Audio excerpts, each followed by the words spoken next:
Aliens, do they really exist? क्या भगवान शिव खुद एक एलियन थे? Do we have any proof? और क्या हम किसी चीज को इग्नोर कर रहे हैं? Alien build the pyramids. Obviously जब ये बात एलोन मस्क ने ट्वीट की तो उन्होंने बहुत सुर्खियां बटोरी, तरह तरह की बातें हुई। लेकिन एलोन मस्क को ऐसा क्यों लगता है कि पिरामिड्स को एलियंस ने बनाया? इजिप्ट के पिरामिड्स इतने कॉम्प्लेक्स है कि उनको आज भी मॉडर्न टेक्नोलॉजी से बनाना काफी मुश्किल है। ये बात आर्कियोलॉजिस्ट बोलते हैं और आज तक किसी को जवाब नहीं मिला। पेरू के कस्को शहर में सेक्से-हुमन नाम से एक किला है। इस किले की दीवारें लगभग 1000 साल पुरानी है। अगर आप इस किले की पजल जैसी दीवार को देख के शॉक्ड हो रहे हैं तो इससे भी ज्यादा शॉक आपको तब लगेगा अगर मैं कहूं कि ऐसी दीवार सिर्फ और सिर्फ लेजर टेक्नोलॉजी से बनाई जा सकती है। इस किले में लगा हुआ एक एक पत्थर अप्रोक्सीमेटली 360 टन का है, मतलब 3,60,000 किलो। और ऐसी एक दीवार बनाने के लिए इन पत्थरों को लगभग 30 से 32 किलोमीटर कैरी किया गया होगा। अब आप सोचिए कि ये आज से 1000 साल पहले की बात है। इतने भारी पत्थरों को 32 किलोमीटर हाइट पर या डिस्टेंस पर कैसे ले गए होंगे? और ये 1000 साल पहले की बात है, जिस टाइम सिर्फ ह्यूमन लेबर से ही ये सब किया जा सकता था। आज के जमाने की टेक्नोलॉजी उस समय नहीं थी, तो क्या ये सब एलियन स्पीशीज ने किया? क्या इसी वजह से इलॉन मस्क ने ये ट्वीट किया होगा? इजिप्ट के पिरामिड शायद आपको बहुत पुराने लगे। आइए मैं आपको 19वीं सेंचुरी की एक बात बताता हूँ। आपने नेपोलियन बोनापार्ट का नाम सुना होगा। ये एक फ्रेंच लीडर थे जो फ्रांस में क्रांति लेके आए थे, जिसे हम फ्रेंच रेवोल्यूशन के नाम से जानते हैं। इन्होंने फ्रांस के साथ यूरोप के भी बाकी देशों पर कब्जा जमा लिया था। ऐसा कहा जाता है कि नेपोलियन ने ये सब करने के लिए एलियन से हेल्प ली थी। और ये बात मैं अपने मन से नहीं बोल रहा, इसके पीछे भी एक कारण है।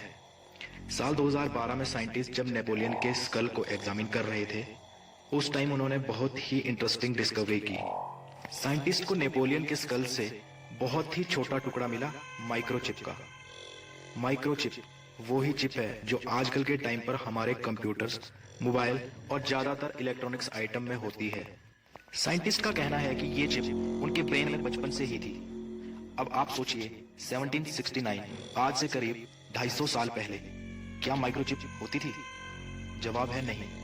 Microchip was invented in 1958, Napoleon के जन्म से 189 साल बाद।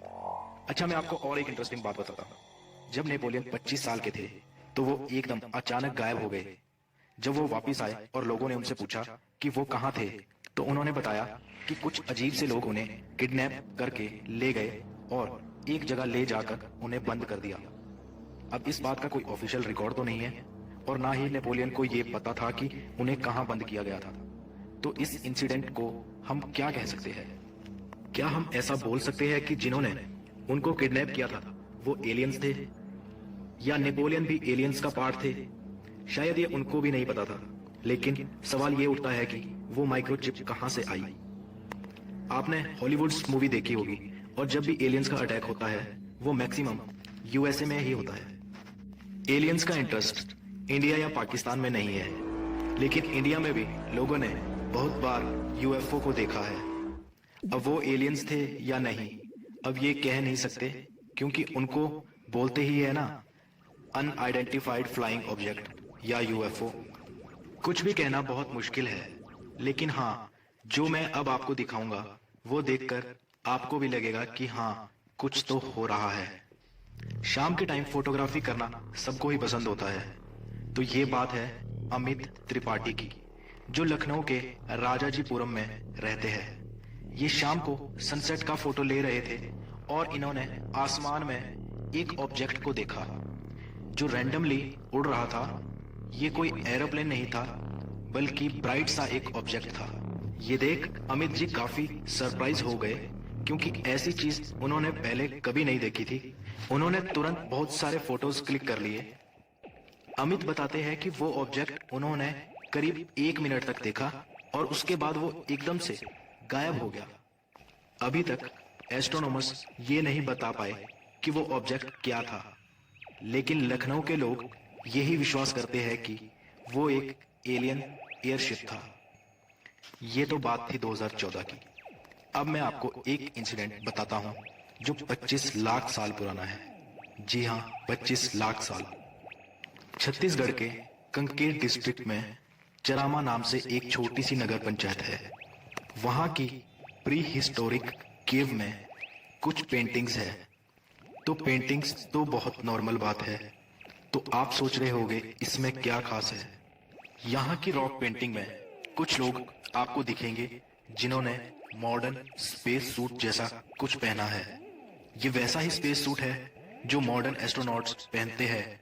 इसके साथ ही कुछ स्पेसशिप जैसी ड्राइंग्स भी है, एकदम प्रॉपर एंटीनाज के साथ, एकदम वैसी ही जैसी हम मूवीज में देखते हैं।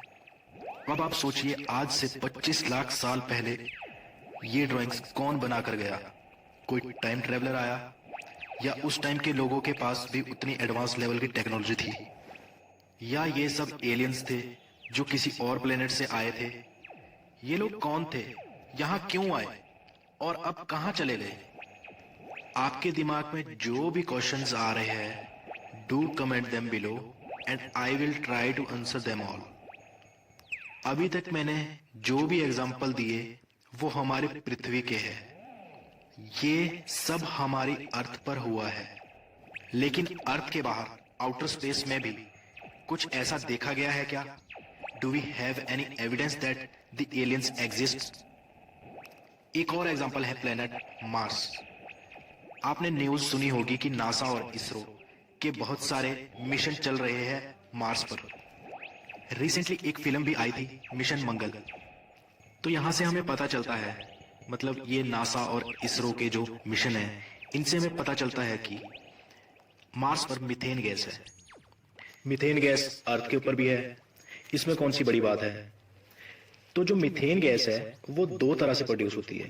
पहला है, कुछ रॉक्स होते हैं जो डिकम्पोज होने के बाद मीथेन रिलीज करते हैं, और दूसरा कुछ माइक्रो ऑर्गेनिज्म या माइक्रोब्स जो बिना ऑक्सीजन के रहते हैं, वो ऑर्गेनिक मैटर को डिकम्पोज करते हैं और मीथेन गैस रिलीज करते हैं। साइंटिस्ट ने मार्स के ऊपर बहुत लार्ज अमाउंट में मीथेन को पाया है। अब उनको ये नहीं पता कि ये मीथेन वहां कैसे आया, और अगर ये प्रूव हो जाता है कि ये माइक्रोब्स की वजह से है, तो ये बहुत बड़ी बात है। क्योंकि इफ यू रिमेंबर, लाखों साल पहले अर्थ के ऊपर लाइफ स्टार्ट हुई थी, तो वो भी बैक्टीरिया से हुई थी, साइनो बैक्टीरिया से। धीरे धीरे बैक्टीरिया का इवोल्यूशन हुआ और आज हम ह्यूमंस हैं। तो ऐसा कहा जाता है कि मार्स के ऊपर भी कुछ ऐसा होगा, या शायद ऐसा हो रहा है। आप लोगों ने शायद ही ये नाम सुना होगा, कृष्णा दत्त शास्त्री। मैं आपको इनके बारे में बताता हूँ। कृष्णा दत्त शास्त्री भारनवा के एक बहुत ही गरीब परिवार में जन्मे थे। जब वो लगभग 20 साल के हुए, तो जब भी वो सोने जाते या लेटते, तो उनकी गर्दन अजीब तरह से घूमती थी, लेफ्ट राइट, और वो कुछ अजीब सी भाषा में बोलने लगते थे। गांव वालों को लगा कि ये शायद पागल हो गया है। किसी ने इतना ध्यान भी नहीं दिया और ऐसा ही चलता रहा। लेकिन एक दिन उस गांव में संस्कृत के प्रोफेसर आए हुए थे। उन्होंने जब ये देखा तो गांव वालों को बताया कि ये संस्कृत है, और जो ये बातें बता रहा है ये बहुत बड़ी बातें हैं। बाद में इस लड़के का नाम हुआ कृष्णा दत्त शास्त्री। इन्होंने एक बार बताया था कि पिछले जन्म में इनके मन में एक दुविधा थी, और जब ये अपने गुरुजी के पास गए तो इनके गुरुजी ने बताया कि मंगल ग्रह पे जाओ, वहां पर एक ऋषि मिलेंगे और वो तुम्हारी इस दुविधा का हल कर देंगे, और योग विद्या से ये वहां गए। इनकी दुविधा का हल हो चुका था। अब कृष्णदत्त शास्त्री ने ये बात 1989 में कही थी, नासा और इसरो की मीथेन डिस्कवरी से बहुत बहुत पहले। अब अगला इंसिडेंट जो मैं आपको बताऊंगा वो है अपोलो 11 स्पेसक्राफ्ट का। 1969 में नासा ने अपोलो 11 नाम का स्पेसक्राफ्ट मून पे भेजा था, स्पेस वेंचर और रिसर्च के लिए। ये वही स्पेसक्राफ्ट है जिस पे ह्यूमन पहली बार स्पेस में गए और मून पर कदम रखा। स्पेस के अंदर 3 लोगों का क्रू था। एक दिन उन 3 मेंबर के क्रू ने कुछ ऐसा देखा जो आपके होश उड़ा देगा। इस वेंचर के दौरान क्रू ने एक अजीब सा ऑब्जेक्ट देखा अपने स्पेसक्राफ्ट के पास। ये ऑब्जेक्ट बहुत ही अलग तरह से उड़ रहा था। पहले उन्हें लगा कि ये कोई उनके ही रॉकेट का कोई डिटैच पार्ट है, लेकिन उन्हें बाद में रियलाइज हुआ कि ये ऑब्जेक्ट उनसे 10,000 किलोमीटर दूर है। उनके पास कोई एक्सप्लेनेशन नहीं थी कि वो क्या हो सकता है। यहां तक कि नासा भी एक्सप्लेन नहीं कर सका। बज एल्ड्रिन का मानना है कि स्पेस में लाइफ एग्जिस्ट करती है और उन्होंने जो देखा वो एक एलियन था। दोस्तों, ये थी कुछ बातें जो मुझे ऐसा फील करवाती है कि एलियंस एग्जिस्ट करते हैं। कुछ और भी इंटरेस्टिंग थ्योरीज और फैक्ट्स हैं मेरे पास जो आपको सोच में डाल देंगे। मुझे उम्मीद है आपको वीडियो पसंद आया होगा। अगर हाँ तो कमेंट करके जरूर